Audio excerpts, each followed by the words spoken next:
तो कैसे हो आप लोग। स्वागत है आपका आपके अपने यूट्यूब चैनल फ्री की रिपेयरिंग में। और आज हम सीखेंगे किसी भी कंप्रेसर के रनिंग कॉमन स्टार्टिंग को निकालना। यहाँ किसी भी कंप्रेसर में रनिंग कॉमन स्टार्टिंग नहीं लिख रहे हैं, यहाँ उसकी चिट फट गई है, सब कुछ जल गया है, तो हम उसकी रनिंग कॉमन स्टार्टिंग इस क्लैम्प मीटर की मदद से कैसे निकाल सकते हैं और उसके कनेक्शन कैसे करते हैं। तो वीडियो स्टार्ट करते हैं। हमारे पास आज इतने कंप्रेसर हैं, इसमें फ्रिज के भी हैं, एसी के भी हैं, 1 टन का एसी भी है, 1.5 टन का एसी भी है और फ्रिज के कंप्रेसर है।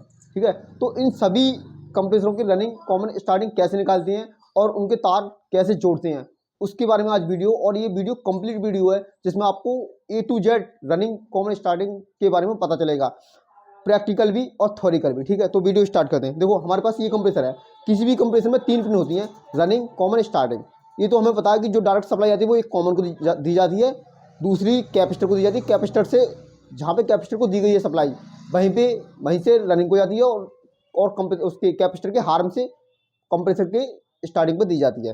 तो देखो ये वाली है, एक पिन ये है और एक पिन ये है। अब इन 2 पिनों पे हम नंबर चेक करेंगे क्लैम्प मीटर को बजर पे लगा के। मान लो कि 1 पे और 2 पे नंबर आए 1 प्लस 2 पे नंबर आए 15। ठीक है, अब इन दोनों पे चेक हो गई। अब इन दोनों पे चेक करेंगे 1 पे और 3 पे। 1 प्लस 3 पे नंबर आए 10। अब करेंगे 3 पे और 2 पे, 3 प्लस 2, इन पे भी कुछ नंबर आएंगे 5।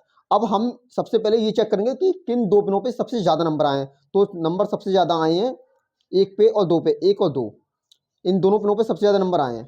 तो इसके सामने वाला हमेशा कॉमन रहेगा, मतलब 3 नंबर तार हमेशा कॉमन रहा। ठीक है, जिन 2 पिनों पे सबसे ज़्यादा नंबर आए हैं उसके सामने वाला कॉमन। ठीक है, अब हमें कॉमन तो पता चल गया। अब एक पिन को कॉमन पे लगी रहने दो और इसके बाद दूसरी पिन को एक बार इस पे लगाओ और एक बार इस पे लगाओ। कॉमन से जिस पिन पे सबसे ज़्यादा नंबर आ रहे हैं वो स्टार्टिंग और जिस पे कम वो रनिंग। ये तो इस तरह का होगा। अब कहीं पे मिलेंगे हमें इस तरह से। ठीक है, अब ये 2 नंबर, 1 नंबर, 3 नंबर। अब इस पे भी चेक कर लो कि 1 नंबर पे और 3 नंबर पे कितने आया, 1 प्लस 3, इस पे आया 300। ये नंबर कितने भी आ सकते हैं। ठीक है, 1 पे और 3 पे आया 300, 1 पे 2 पे आया 200। ठीक है, 1 3 हो गया, 1 2 हो गया और बचा 3 और 2, 3 और 2, 3 प्लस 2 बराबर आया 100। तो हमें वही चीज़ देखनी पड़ेगी कि सबसे ज़्यादा नंबर किस पे आए। सबसे ज़्यादा नंबर आए 1 पे प्लस 3 पे, 1 पे और 3 पे, तो इसके सामने वाला कॉमन। कॉमन पता चल गया, कॉमन से चेक करेंगे, जिस पे कम आया वो रनिंग और जिस पे ज़्यादा आया वो स्टार्टिंग। अब 2 पे, अब इससे चेक करेंगे जिससे कम आया है, 2 पे और 1 पे कितना आया, 2 और 1 पे आया 200, तो ये हो गया स्टार्टिंग। ठीक है, और 2 पे 3 पे कितना आया, 2 3 पे आया 100, तो ये हो गया रनिंग।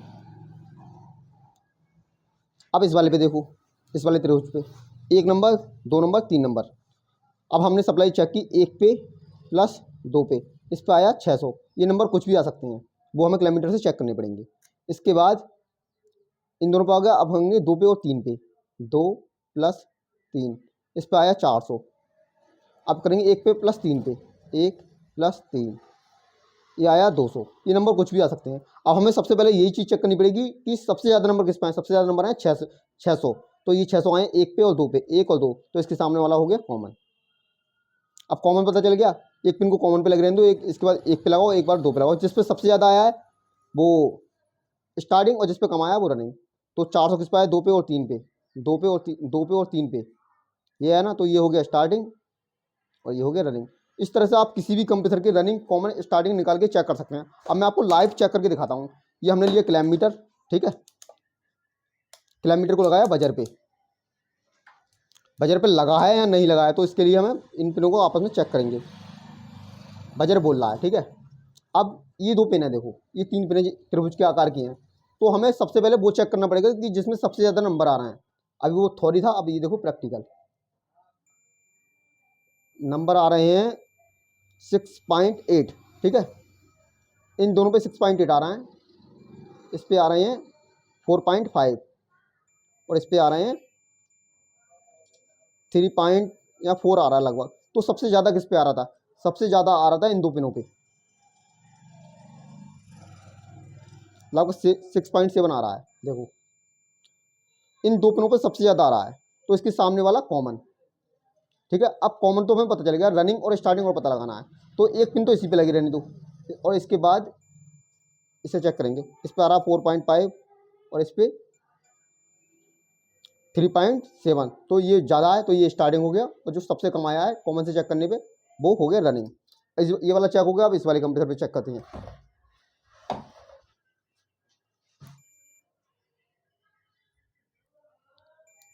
इस पे नंबर आ रहे हैं 5.5 इन दो पे। इस पे आ रहा है 3.3 ही आ रहा है, और इस पे 3.5। तो सबसे ज़्यादा किस पे आ रहा था? सबसे ज़्यादा आ रहा था इन दो पे 5.3। तो इसके सामने जिन दो पिनों पे सबसे ज़्यादा आ रहा है उसके सामने वाला कॉमन, तो ये वाला हो गया कॉमन। अब कॉमन तो हमें पता चल गया। अब कॉमन की बाद हमें निकालना रनिंग और स्टार्टिंग। इस पे कितना आ रहा है? इस पर आ 2.9 और इस पे 3.4। तो ये हो गया स्टार्टिंग और ये हो गया रनिंग। तो हमें ये तो पता चल गया कि रनिंग और कॉमन स्टार्टिंग निकल गए। अब हमें करनी है इसकी कनेक्शन। अब ये हो गई हमारी मेन लीड, ठीक है, जो कि हम बोर्ड में लगाएंगे। तो जो सबसे इस लीड को निकालता हूँ मैं, इसमें से हमें करना क्या, एक तार डायरेक्ट हमें कंप्रेसर के कॉमन पे दे देना है, ठीक है, क्योंकि कंप्रेसर का कॉमन। अब दूसरा तार हमें कैपेसिटर के उस पॉइंट पे देना है जहाँ पे सबसे ज़्यादा पॉइंट है। इसमें 4 हैं, इसमें 2 हैं, तो उस 4 वाले पॉइंट पे दे देना है, ठीक है। और जहाँ पे दिया है वहीं से एक सप्लाई आउट होगी, वो जाएगी रनिंग पे। इसमें नीला वाला है, ये गई रनिंग पे। और दूसरी वाली सप्लाई जो है रेड, वो जाएगी कंप्रेसर के स्टार्टिंग पॉइंट पे। बस इसे सप्लाई दो और ये कंप्रेसर जाएगा चल।